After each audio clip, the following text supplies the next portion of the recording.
कानपुर शहर के अरमापुर स्टेट के रहने वाले लोग सुबह टहलने के लिए निकले तो उन्हें कैलाश नगर पुलिया के पास सड़क के किनारे खून से लथपथ एक लाश पड़ी दिखाई दी। थोड़ी देर में वहां भीड़ लग गई। उस भीड़ में से किसी ने इस बात की सूचना थाना अरमापुर पुलिस को दे दी। सूचना पाते ही थाना प्रभारी आशीष मिश्र पुलिस बल के साथ घटनास्थल पर आ पहुंचे। घटनास्थल पर आने से पहले उन्होंने लाश पड़ी होने की सूचना पुलिस अधिकारियों को दे दी। ये 14 मई 2017 की बात है। घटनास्थल पर पहुंचकर आशीष मिश्र शव का बारीकी से निरीक्षण करने लगे। शव सड़क के किनारे खून से लथपथ पड़ा था। उसके पास ही एक मोटरसाइकिल खड़ी थी। हत्या किसी मजबूत और भारी चीज से सिर पर प्रहार करके की गई थी। उसके बाद पहचान मिटाने के लिए उसके चेहरे को ईंट से बुरी तरह से कुचल दिया गया था। खून से सनी सीमेंट वाली वो ईंट भी वहीं पर पड़ी हुई थी। आशीष मिश्र शव का निरीक्षण कर ही रहे थे कि एसपी संजय कुमार यादव, सीओ ज्ञानेंद्र सिंह और नम्रता श्रीवास्तव भी आ पहुंची थी। अधिकारियों के आदेश पर फॉरेंसिक टीम भी आ गई। फॉरेंसिक टीम ने अपना काम कर लिया तो पुलिस अधिकारियों ने भी घटनास्थल और शव का निरीक्षण किया। घटनास्थल पर सैकड़ों लोग जमा थे, पर कोई भी शव की पहचान नहीं कर सका। इससे साफ था कि मृतक कहीं और का रहने वाला था। जब लोग शव की पहचान नहीं कर सके तो एसपी संजय कुमार यादव ने मृतक के कपड़ों की तलाशी लेने को कहा। सिपाही रामकुमार ने मृतक के पैंट की जेब में हाथ डाला तो उसमें एक परिचय पत्र और ड्राइविंग लाइसेंस मिला। लाइसेंस और परिचय पत्र पर एक ही नाम सुरेंद्र कुमार तिवारी पुत्र नीरज कुमार तिवारी लिखा था। इसका मतलब दोनों चीजें उसी की थी। दोनों पर पता मसवानपुर कच्ची बस्ती लिखा था। परिचय पत्र के अनुसार वो रक्षा प्रतिष्ठान में संविदा कर्मचारी था। लाइसेंस और परिचय पत्र से मिले पते पर 2 सिपाहियों को भेजा गया तो वहां एक लड़का मिला। उसे परिचय पत्र और ड्राइविंग लाइसेंस दिखाया गया तो उसने कहा, अरे ये परिचय पत्र और लाइसेंस तो मेरे पिताजी का है। वो कहाँ है? कल रात 10 बजे घर से निकले थे तो अभी तक लौटकर नहीं आए हैं। सिपाहियों ने उसका नाम पूछा तो उसने अपना नाम जय तिवारी बताया। इसके बाद सिपाहियों ने बताया कि अरमापुर स्टेट स्थित कैलाशपुर पुलिया के पास एक लाश मिली है। उसकी पैंट की जेब से ये परिचय पत्र और लाइसेंस मिला है। वो उनके साथ चलकर शव को देख ले, कहीं वो शव उसके पिता का ही तो नहीं है। जय अपने चाचा सर्वेश तिवारी को साथ लेकर सिपाहियों के साथ चल पड़ा। घटना स्थल पर पहुंचकर उसने शव देखा तो वो रोने लगा। रोते हुए उसने कहा, सर ये शव मेरे पिताजी सत्येंद्र तिवारी का है।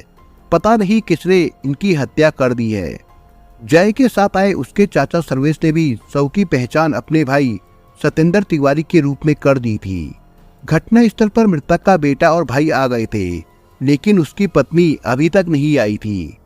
थाना प्रभारी आशीष मिश्र ने जय से उसकी मां के बारे में पूछा तो उसने बताया कि उसकी मां सुलभ विजडन गांव गई है। थाना प्रभारी ने फोन द्वारा उसे सूचना दी तो थोड़ी देर में वो भी घटनास्थल पर आ गई। पति का शव देखकर सुलभ बेहोश हो गई। तब साथ आई महिलाओं ने किसी तरह उसे संभाला। उस समय वो कुछ भी बताने की हालत में नहीं थी, इसलिए पुलिस उससे पूछताछ नहीं कर सकी। सीओ ज्ञानेंद्र सिंह ने मृतक के बेटे जय से पूछताछ की तो उसने बताया कि उसके पिता सत्येंद्र कल रात 10 बजे घर से ये कहकर निकले थे कि वो 1 घंटे में वापस आ जाएंगे। जब काफी देर तक वो लौटकर नहीं आए तो उसने ये बात अपने चाचा सर्वेश तिवारी को बताई। उसके बाद उसने चाचा के साथ मिलकर पिता को काफी खोजा, लेकिन उनका कुछ पता नहीं चला। सुबह सिपाहियों से पता चला कि उनकी हत्या हो गई है। थोड़ी देर बाद मृतक की पत्नी सुलभ सामान्य हुई तो पुलिस अधिकारियों ने उसे सांत्वना देकर उससे भी पूछताछ की। उसने बताया कि उसके पति ऑर्डिनेंस फैक्ट्री में ठेके पर काम करते थे। इस कंपनी की ओर से मजदूरों का ठेका दिनेश खंडेलवाल और उनका मुंशी अमन लेता था। लगभग 5 महीने पहले उसके पति सत्येंद्र का पैसों के लेन देन को लेकर ठेकेदार दिनेश और मुंशी अमन से झगड़ा हुआ था, जिसमें मारपीट भी हुई थी। इसके बाद से वो काफी परेशान रहते थे। वो शराब भी बहुत ज्यादा पीने लगे थे। कहीं ठेकेदार दिनेश और उसके मुंशी अमन ने ही तो उनकी हत्या नहीं कर दी है। पूछताछ के बाद पुलिस ने जरूरी कार्रवाई करके शव को पोस्टमार्टम के लिए लाला लाजपत राय अस्पताल भिजवा दिया। इसके बाद थाने आकर थाना प्रभारी आशीष मिश्र ने सत्येंद्र तिवारी की हत्या का मुकदमा दर्ज कराकर ठेकेदार दिनेश और उसके मुंशी अमन को हिरासत में ले लिया। थाने में दोनों से सतेंद्र की हत्या के बारे में पूछताछ की गई तो दोनों ने साफ मना कर दिया। अमन का कहना था कि पैसों को लेकर उसका सतेंद्र से झगड़ा जरूर हुआ था, लेकिन वो झगड़ा ऐसा नहीं था कि बात हत्या तक पहुंच जाती। सतेंद्र की पत्नी उसे गलत फंसा रही है, ऐसा ही दिनेश ने भी कहा था। उनकी बातों से पुलिस को लगा कि दोनों निर्दोष है, तो उन्हें छोड़ दिया गया था। आशीष मिश्र को इस मामले में कोई सुराग नहीं मिल रहा था, जबकि अधिकारियों का उन पर काफी दबाव था। अंत में उन्होंने मुखबिरों का सहारा लिया। आखिर उन्हें मुखबिरों से मदद मिल गई। किसी मुखबिर से उन्हें पता चला कि सतेंद्र की हत्या उसके बेटे जय ने ही की है। इसमें उसकी मां सुलभ और उसके प्रेमी दीपक कठेरिया का भी हाथ हो सकता है। बात थोड़ा हैरान करने वाली थी, लेकिन अवैध संबंधों में कुछ भी हो सकता है। ये सोचकर आशीष मिश्र ने मसवानपुर स्थित सतेंद्र तिवारी के घर छापा मारकर जय और उसकी मां सुलभ को गिरफ्तार कर लिया। थाने लाकर सुलभ और जय से सतेंद्र की हत्या के बारे में पूछताछ की गई तो दोनों कस्में खाने लगे, लेकिन पुलिस के पास जो सबूत थे उससे पुलिस ने उनकी बातों पर विश्वास नहीं किया और उनसे सख्ती से पूछताछ की। फिर तो माँ बेटे ने सतेंद्र की हत्या का अपना अपराध स्वीकार कर लिया। पता चला कि जय ने पड़ोस में रहने वाले दीपक कठेरिया की मदद से पिता की हत्या की थी, क्योंकि सुलभ के दीपक कठेरिया से अवैध संबंध थे। सतेंद्र इस बात का विरोध करता था। शराब के नशे में वो अक्सर पत्नी और बेटे की पिटाई करता था। उसकी इसी हरकत से तंग आकर बेटे और प्रेमी की मदद से सुलभ ने पति की हत्या करवा दी थी। सतेंद्र की हत्या में दीपक का नाम आया तो पुलिस ने उसे भी गिरफ्तार कर लिया। थाने में दीपक ने जय और सुलभ को देखा तो उसने भी सतेंद्र की हत्या का अपना अपराध स्वीकार कर लिया। इसके बाद दीपक और जय ने हत्या में प्रयुक्त लोहे की रॉड और खून से सने कपड़े बरामद करवा दिए, जो जय ने अपने घर में छिपा रखे थे।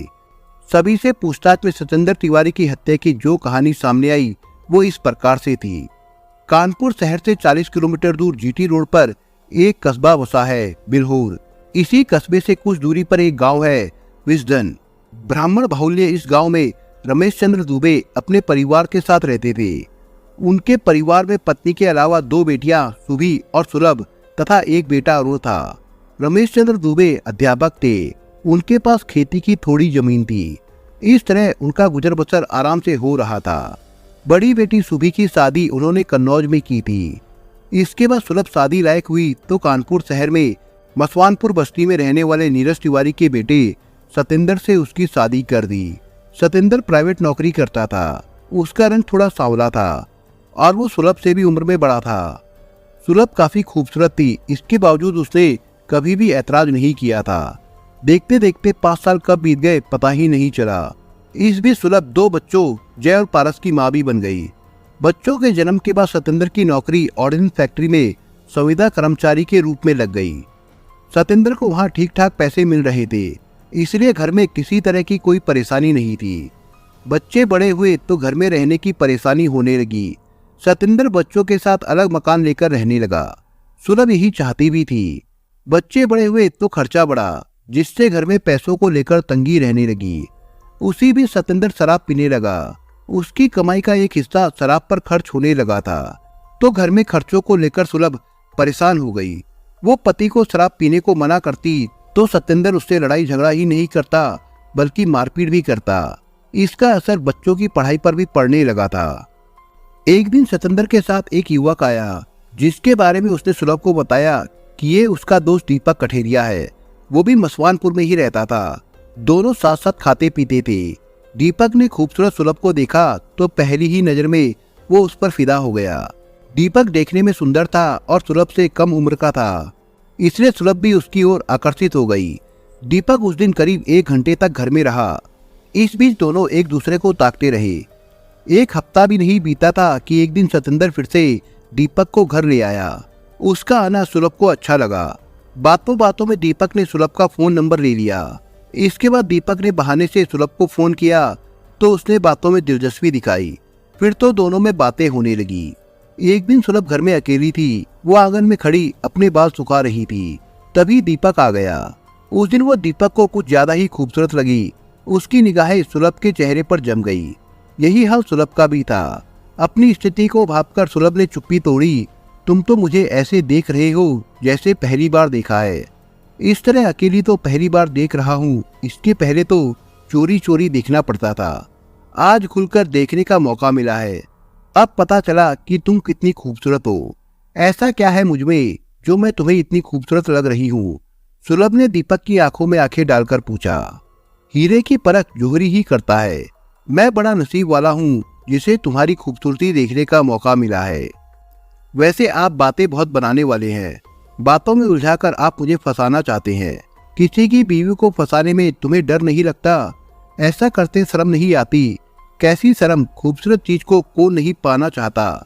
अगर मैं तुम्हें पाना चाहता हूँ तो इसमें मेरा क्या दोष है? ये कहकर दीपक ने सुलभ को अपनी बाहों में भर लिया। सुलभ ने बनावटी विरोध जताया, लेकिन उसके बाद खुद को समर्पित कर दिया। दीपक ने उस दिन सुलभ को जो सुख दिया उससे उसे बहुत तसल्ली मिली। दीपक से असीम सुख पाकर सुलभ उसकी दीवानी बन गई।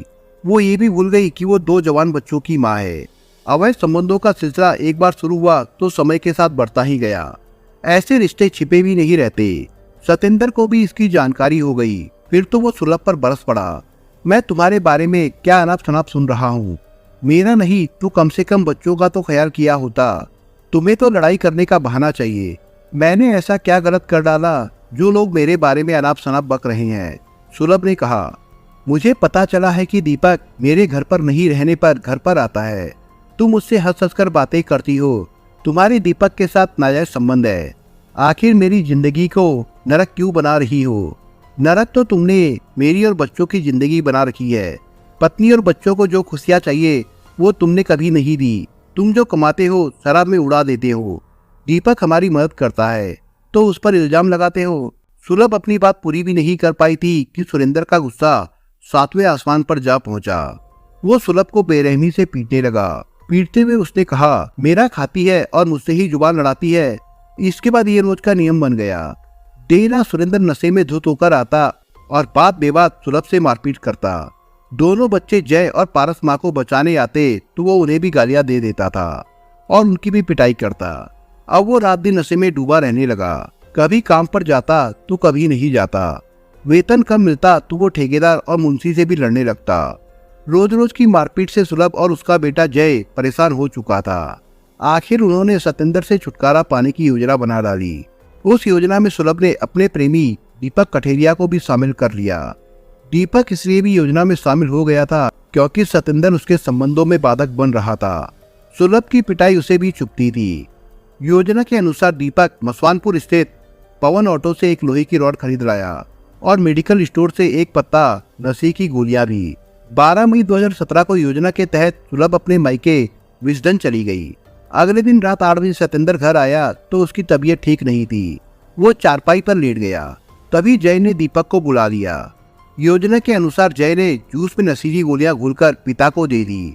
कुछ देर बाद वो बेहोश हो गया तो दीपक और जय उसे उसी की मोटरसाइकिल पर बैठाकर अरमापुर स्टेट स्थित कैलाश नगर पुलिया पर ले गए। वहां सन्नाटा पसरा था। दोनों ने सतेंद्र को मोटरसाइकिल से उतारा और सड़क किनारे पुलिया के पास लेटाकर लोहे की रॉड से उसके सिर पर कई वार कर दिए, जिससे उसका सिर फट गया और वो तड़प कर मर गया। जय को पिता से इतनी नफरत थी कि उसने सड़क के किनारे पड़ी सीमेंट की ईंट उठाई और उसके चेहरे को कुचल दिया। हत्या करने के बाद जय और दीपक पैदल ही घर आ गए। 18 मई 2017 को पूछताछ के बाद थाना अरमापुर पुलिस ने अभियुक्त दीपक, जय और सुलभ को कानपुर की अदालत में रिमांड मजिस्ट्रेट के सामने पेश किया, जहां से उन्हें जिला कारागार भेज दिया गया था। और फिलहाल तीनों अभी जेल में ही बंद है और उनकी जमानत नहीं हुई थी। दोस्तों, इस कहानी के बारे में आपके विचार क्या है, हमें कमेंट बॉक्स में जरूर बताएं। और दोस्तों, अगर आपको हमारा काम पसंद आया हो तो वीडियो को लाइक शेयर जरूर करिए। और अगर आपने अभी तक चैनल को सब्सक्राइब नहीं किया हो तो जाने से पहले चैनल को सब्सक्राइब जरूर करिए दोस्तों। धन्यवाद।